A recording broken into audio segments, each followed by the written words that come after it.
Hello and a warm welcome to the Wool Winder podcast. My name is Frances and I'm coming to you today from Cornwall. So today I'm so excited to be sharing with you my ideas for spring. I've recently been along to the Norfolk Yarn Festival and I've picked up some yarn to get started with some of those projects. Other patterns I haven't bought yet. I haven't got the yarn for them yet, but they're ideas that I'm hatching along in my head. Not all of them will get knitted, and there may well be some other things that pop up and get cast on instead. But these are the ideas that I've got going at the moment. So the first cardigan I'm going to make is a Tessellated cardigan by Andrea Mowry.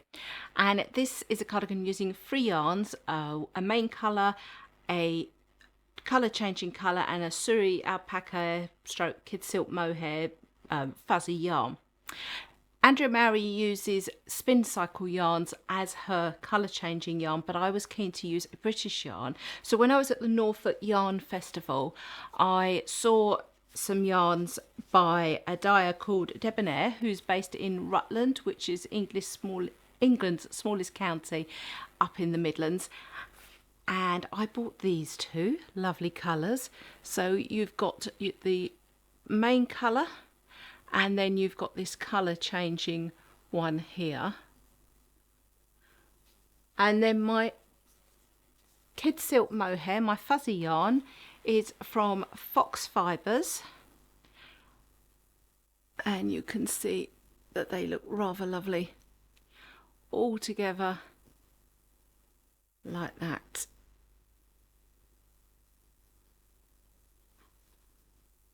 So the pattern is a slip stitch pattern working bottom up, and these yarns are a sock weight yarn and the pattern is actually for a sport weight. So my plan is to try and achieve tension using this yarn, and if not, it might be a question of playing around with the maths to get it to work. And the weather today is, this rain is coming in, so I am going to spend this afternoon, I think, winding up these yarns and getting cast on and knitting a test square and seeing if we can hit tension.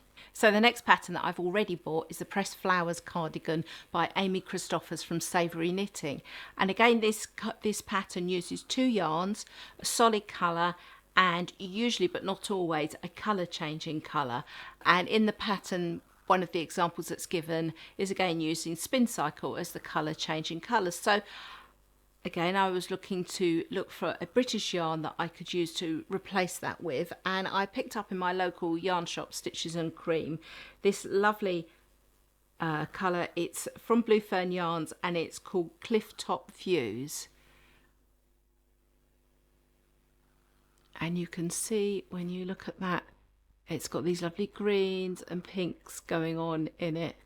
It is really rather beautiful. So it's going to be really interesting to see how that comes out on that. And the main colour that I'm going to use is a John Arbon double knit in this lovely green, and it was hanging up in the shop against the green, and I was immediately struck by how well the two of them work together. So I've got that on order. I'm waiting for that one to come in, and as soon as it does, I'm going to go and get cast on and start knitting my tension square, seeing if we can get on and get gauge. So the third cardigan is the Nola cardigan by Yamagara, and you will have heard me probably talking about this before. And I have now knitted my gauge.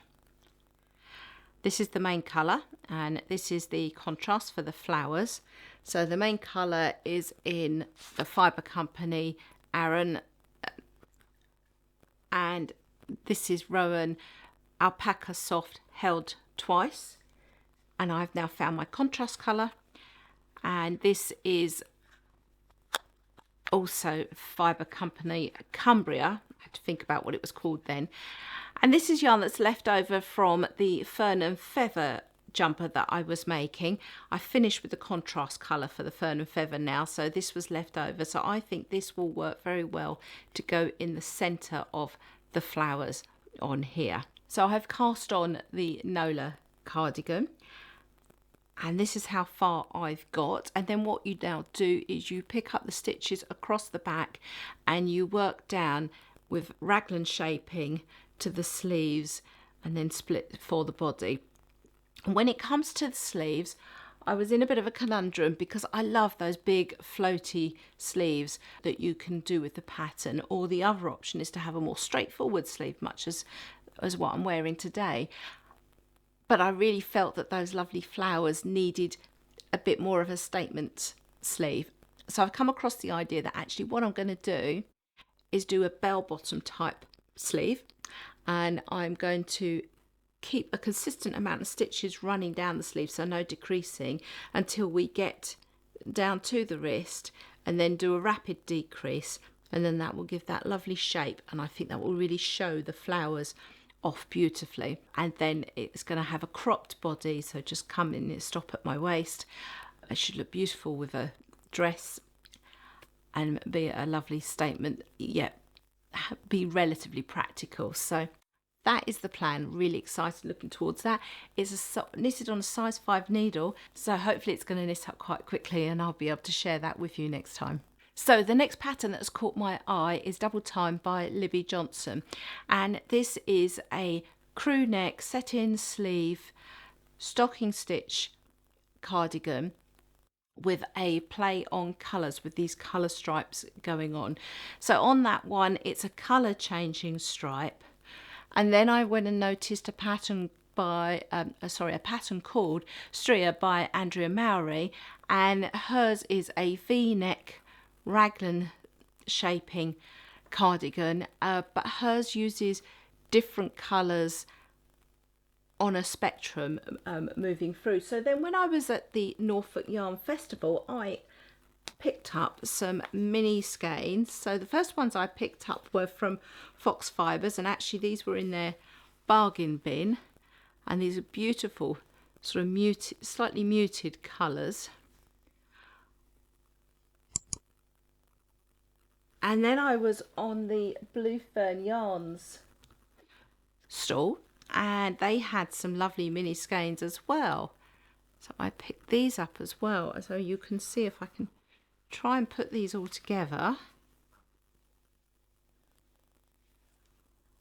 that you could do something really quite lovely with that. And you can see it's just that slightly muted colours, but they are beautiful. And then what they're going to need is a nice neutral to go with them. Now I've just grabbed that is just the ball that I've just shown you from the leftover from Fern and Feather, and it's Aran weight, so it wouldn't work. But something along those lines, maybe something slightly lighter possibly, but that's kind of what I'm thinking. And I'm thinking that I'm going to need a few more mini skeins, or I could repeat colours. But either way, I think that's going to be an awful lot of fun, and I'm not sure which of the patterns I'm going to do. I think I'm probably swinging more towards the Andrea Mowry pattern, but it would have been nice if it was in stocking stitch. But anyway, I've got plenty to knit until I make up my mind about that. But I think what I'm going to need to do is keep my eye out for some more mini skeins, or some bits left in my stash or something like that, that I could then build into this colour selection. And we'll take it from there. Then the next pattern that caught my eye is the Lauder pattern by Rebecca Clow from the Crayabea, who's just brought out, or just bringing out, this pattern, which is an Aran design pattern in lots of different styles. There's a jumper, there's a slip over, but I had on was a V-neck cardigan. It also comes in a crew neck cardigan as well. And I like Rebecca Clow's patterns because I find she's got clever design features, and the patterns work really well, and I find them easy to follow. And she usually knits in double knit, and quite honestly that is, to me, my ideal medium, because it doesn't knit up too slowly, but it's not on too big a needle that it's uncomfortable on my hands or looks chunky. So I'm often drawn to her patterns, and this one is definitely one that's caught my eye that I would like to get on a knit. And I think it needs to be in a really vibrant colour, And Rebecca has done hers in what I would call a tomato soup red, her V-neck cardigan. And so that would be a lovely colour. But I'm also thinking possibly a lime green, so a greenier green than this cardi that I've got on at the moment, but still on that lime sort of theme. And when I was at the Norfolk Yarn Festival, I came across a lady called Cool Wallings, and she had the most wonderful vibrant colours, vibrant but not fluorescent, just a lovely vibrancy to them. The yarns were a consistent dye colour throughout, and I thought that those would look beautiful. One of those colours would look beautiful on the Lauder pattern, so that is definitely something that is on my radar and I would like to knit. Something different that's caught my eye is the Pollinate pattern by Florence Spurling, and this is a pattern that's in Rowan's latest magazine, which is magazine 75, and it's an unusual pattern in that it's got its t-shirt summer type top, but the yoke is done in Estonian inlay in the round, which is a technique that I've not done before, but there are videos. Rowan have put videos up to show you how to do it, and I'm really rather fancying the challenge of trying on something different. And it just sounds as if from reading the pattern that you're not actually knitting that second colour, you're just stranding it but at the front, so it does sound really interesting, something a bit different. It uses 4-ply for the main colour, and the stranding is with a lace weight yarn. And I've got some Rowan fine lace frogged from a previous pattern in a lime green, and I'm thinking to put the lime green with the navy, which I always think those two colours work in my mind really well. So I'm thinking to put those two together, so you've got that lime coming round on the yoke, and then the main body is in the navy, and I think that could be really effective, and I'm thinking that I really fancy the challenge of doing that, so I could take that on at some point when my brain is feeling up to it.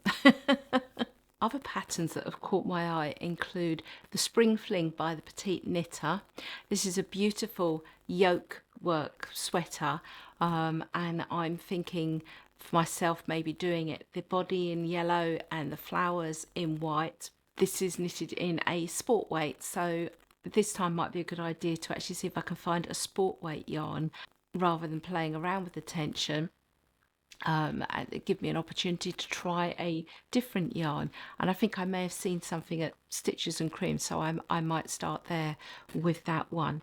So another pattern that's caught my eye is the Fosette pattern by Devin Ventre, which is knitted in double knit and has a really fun yoke. It has lace work, textures, bobbles, stranded colour work and mosaic work in it.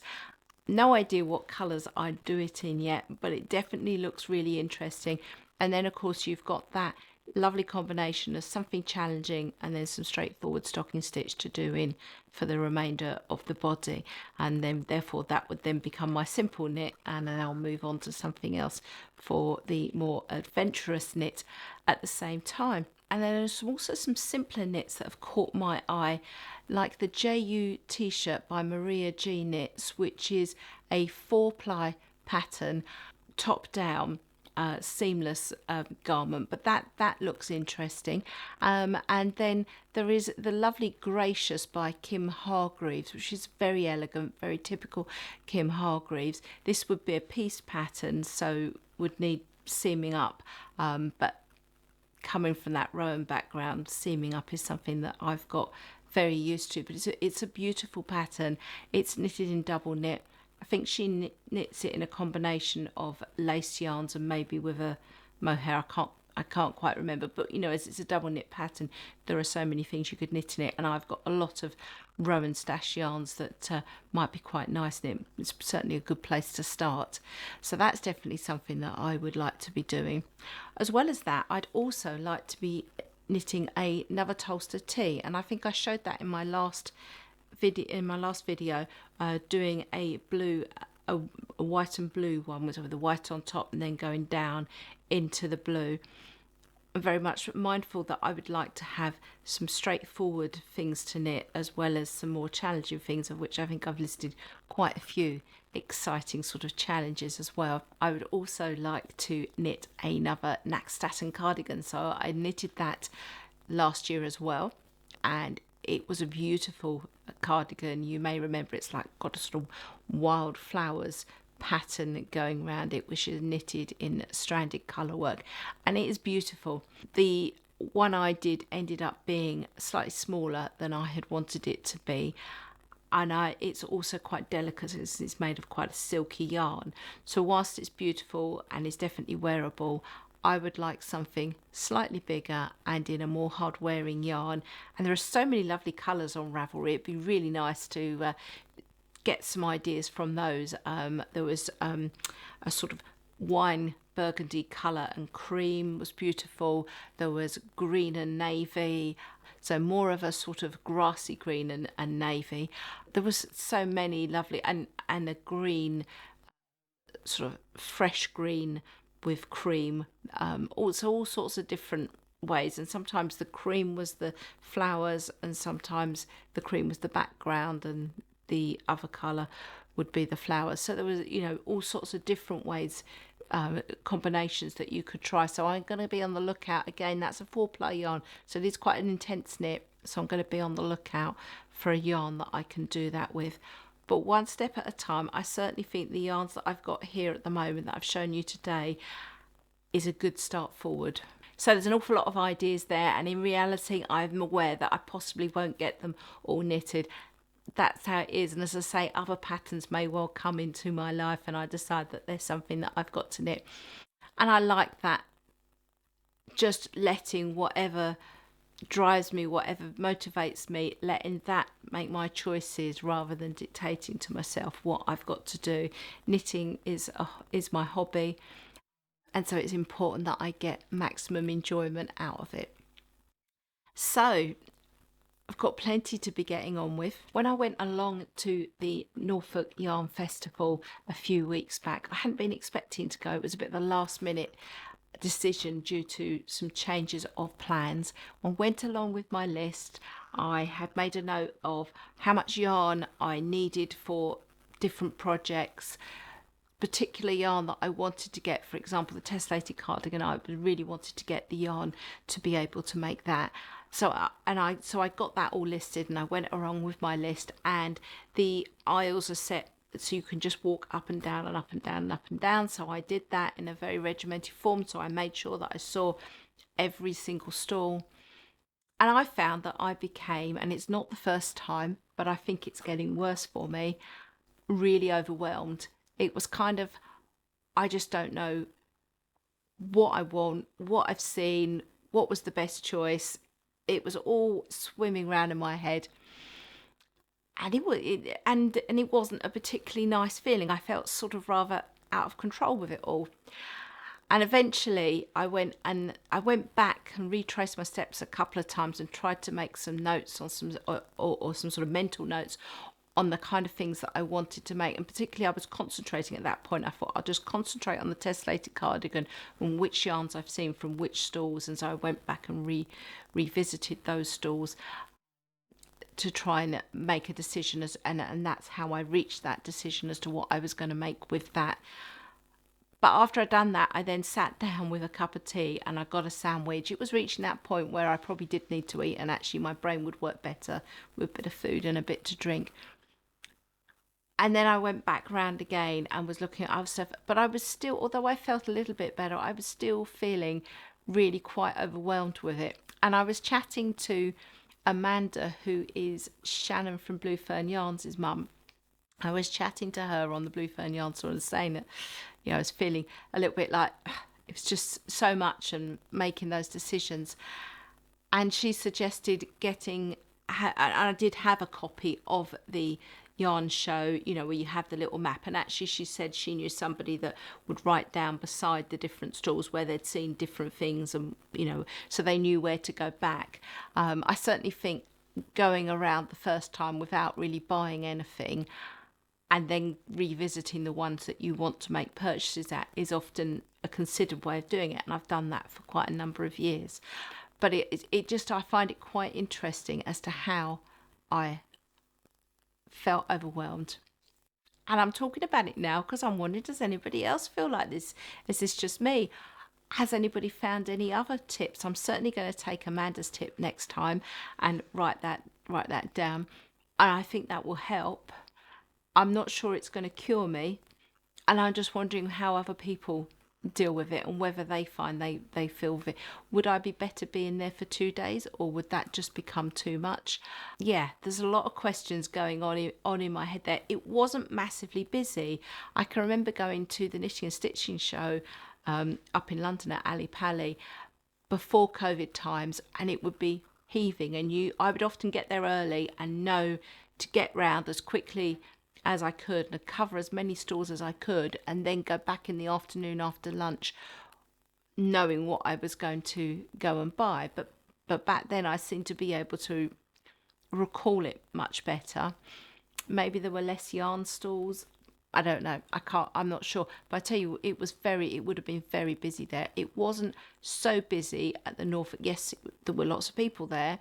It looked well attended, but it wasn't. I think the stalls were better spread out, and it wasn't absolutely heaving with people so that you felt uncomfortable, which is something that I can remember from years ago at the knitting and stitching show. To be fair, the last time I went, which was I think the year after COVID, it wasn't busy, but I think they were keeping numbers down as well. I'm interested to know, does this happen to anybody else? I know people watch from all around the world, but I imagine you've probably got yarn shows or similar things in many, maybe not all, but many of the places where you are as well. Has anybody got any tips on how they deal with it? Can anyone relate to what I'm saying, or am I the only one that feels like this? It's I certainly don't enjoy it, and it kind of stopped me filming as much for you guys. To be honest, you've probably seen a yarn show, so there's probably not, nothing that amazing that I was going to be showing you anyway. But because there was just too much swimming around in my brain already, I couldn't be thinking more about too much filming or what have you on top of that. So I'd love to know your thoughts. Let me know in the comments. As I'm sure you may well know, I always answer my comments. So yeah, I'd love to hear your thoughts too. And I'm certainly going to put Amanda's suggestion into practice next time. But yeah, it'd be lovely. It'd be really interesting to know what other ideas, what other things I could do to try and make yarn shows a little bit more enjoyable for me. So as I've been talking to you, as I alluded to earlier, the weather has really come in. I can see it crossing the bay over here. This morning was lovely. We got down on the beach. I'll show you a little bit of footage of that. And then we even ended up back on the beach at lunchtime. But now the weather has crossed over and come in, and yeah, it's definitely going to be weather for winding up wool and casting on. But over the weekend we visited a lovely spot called Helford River in Cornwall, and it's somewhere that I've been aware of, and in fact somewhere that's actually been in both a book I've read and a book that my daughter's read, so it's obviously a popular spot. And it was really lovely, much quieter than I thought it would be. I thought it would be more built up, but it wasn't. There's just a handful of houses there, really nice pub, sitting right on the river. It was very popular because it was a sunny evening, and so there were lots of people sitting out on the terrace. But it was really lovely, really enjoyed that, and I'll put you in some footage of that as well so that you can see that. We're gradually getting to a point now where there's not many places, if we literally follow around certainly this peninsula down where we are of Cornwall, both on the north coast and the south coast, going all the way around to Falmouth. We seem to have covered almost every possible spot that we could have done. There literally is just one or two places that we haven't been to now, and we will hopefully get those covered before we head home for good. Coming up for me in the next, where are we? Yeah, in the next 10 days or so, I've got my second son's wedding. So we're going to be going back up home for that, and that's going to be a wonderful family get together, and we're going to be together over a couple of days either side of the wedding. So I'm really looking forward to that. That's going to be a lot of fun. And then we're going to be coming back down here to enjoy our remaining weeks down here in Cornwall. We've got a holiday booked on the Isles of Scilly, which is going to be another new experience, not somewhere that I've been before, as my parents have been there. They used to go there quite regularly actually, but I haven't been there, so that's going to be fabulous as well. So I'm going to wrap up here and get on with winding my yarn and casting on, and that just leaves me to say thank you so much for watching. I really hope you've enjoyed it, and if you have enjoyed it and you haven't already, please subscribe and send me your comments, particularly about the yarn shows. Really love to hear them. So until next time, enjoy your knitting, take care, and I shall be back to you in a couple of weeks and let you know how I'm getting on with all that knitting. Until then, bye bye.